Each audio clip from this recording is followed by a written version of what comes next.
विपक्ष संसद में मोदी सरकार पर सवाल क्या उठा रहा है। गोदी एंकरों की बैंड बजी पड़ी है। हर एक को काम पर लगा दिया गया है। सारे के सारे दिन में चार ट्वीट्स कर सिर्फ ये बता रहे हैं कि विपक्ष तो बहुत बुरा है। विपक्ष सरकार पर सवाल उठा रहा है।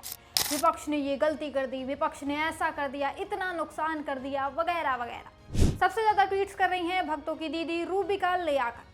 वही रूबिका जो पत्रकारिता के नाम पर सिर्फ मोदी भक्ति करती हैं। हर ट्वीट, हर डिबेट में उनकी एक ही कोशिश रहती है, कैसे मोदी सरकार की तारीफ की जाए और विपक्ष को जबरदस्ती कोसा जाए। उनके हालिया ट्वीट्स देखिए। आज ही संसद में विपक्ष के हंगामे पर तंज कसते हुए मोहतरमा ने 3 से 4 ट्वीट्स किए हैं। यहाँ तक कि ऑपरेशन सिंदूर पर चर्चा न होने का ठीकरा भी विपक्ष पर फोड़ दिया है, लेकिन सरकार से एक सवाल नहीं किया। अब आप बताइए, क्या ये पत्रकारिता है या चाटुकारिता? हालांकि रूबिका की ये चाटुकारिता कोई नई नहीं है। मोदी भक्ति में अंधी रूबिका पिछले कई सालों से चाटुकारिता कर रही है। 2019 में जब वो एबीपी न्यूज में थी, तब इन्होंने पीएम मोदी का इंटरव्यू लिया था। तब इन्होंने अपनी जिंदगी का सबसे बड़ा सवाल मोदी जी से किया था, आप थकते क्यों नहीं? उस समय भी देश बेरोजगारी से जूझ रहा था, महंगाई आसमान छू रही थी, लेकिन रूबिका ने ये नहीं पूछा कि नोटबंदी से कितने लोग बर्बाद हुए, जीएसटी लाद कर छोटे व्यापारियों को क्यों तोड़ा। ये जो वाजिब सवाल थे, ये रूबिका के मुंह से नहीं निकले। ये बस मोदी भक्ति में लीन रही। इसके बाद 2024 में न्यूज 18 पर एक बार फिर इन्होंने मोदी जी का इंटरव्यू लिया। यहाँ भी रूबिका ने वही काम किया, लेकिन थोड़ा बचा अपनी भक्ति का गला घोटकर इन्होंने मोदी जी से यहाँ 1-2 तीखे सवाल किए।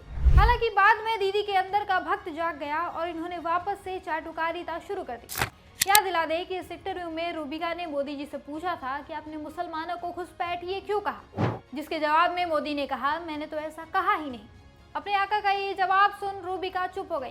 कोई फॉलोअप सवाल नहीं किया। मोदी जी को याद नहीं दिलाया कि इंटरव्यू के कुछ समय पहले ही बसवारा की स्पीच में मोदी ने साफ साफ मुसलमानों को निशाना बनाया था, पर दीदी की सच बोलने की हिम्मत ही नहीं हो पाई। आज यही रूबिका विपक्ष पर हजारों लाखों सवाल उठा रही हैं। इनके अंदर का पत्रकार एकाएक जाग गया है। अब इन्हें देश की चिंता हो रही है। दीदी बता रही हैं कि विपक्ष के हंगामे की वजह से सदन नहीं चल पा रहा है, जो कि भारत के लोगों के पैसे का नुकसान है। मोहतरमा बार बार याद दिला रही हैं कि संसद की हर 1 मिनट की बाधित कार्रवाई का मतलब है 2.5 लाख का नुकसान। कह रही हैं 80 करोड़ लोग इतना पैसा पूरे साल में नहीं कमा पाते। लेकिन यही रूबिका तब सवाल नहीं कर पाई जब इनके मोदी जी ने अमेरिका के दबाव में आकर पाकिस्तान के साथ सीज फायर का समझौता कर लिया, जब इनके भगवान ने देश के सम्मान के साथ समझौता कर लिया। रूबिका ने तब एक भी ट्वीट नहीं किया, जब अमेरिका के राष्ट्रपति डोनाल्ड ट्रंप बार बार एक ही राग अलाप रहे थे। कह रहे थे कि मैंने भारत को व्यापार की धमकी देकर सीज फायर के लिए राजी किया। तब रूबिका के मुंह से एक शब्द नहीं निकला, एक ट्वीट नहीं हुआ। मोदी सरकार ने इलेक्टोरल बॉन्ड के नाम पर इतना बड़ा स्कैम किया। 2024 में इस पर सुप्रीम कोर्ट को रोक तक लगानी पड़ी, लेकिन तब भी रूबिका दीदी कुछ नहीं बोली। झालावाड़ में हादसा हुआ, गुजरात में पुल गिरा, तब भी रूबिका शांत रही। लेकिन आज जब विपक्ष जनता की आवाज को उठा रहा है, तो रूबिका को तकलीफ हो रही है। ट्वीट्स पर ट्वीट्स कर रही हैं। अब सवाल है कि मोदी भक्ति में और कितना गिरेंगी रूबिका चाटुकारिता के लिए, और किस हद तक जाएगी। जवाब आपको पता हो तो हमें कमेंट्स में जरूर बताएं। इसी के साथ हम आपसे विदा लेते हैं। देखते रहिए न्यूज़ कैप्सूल।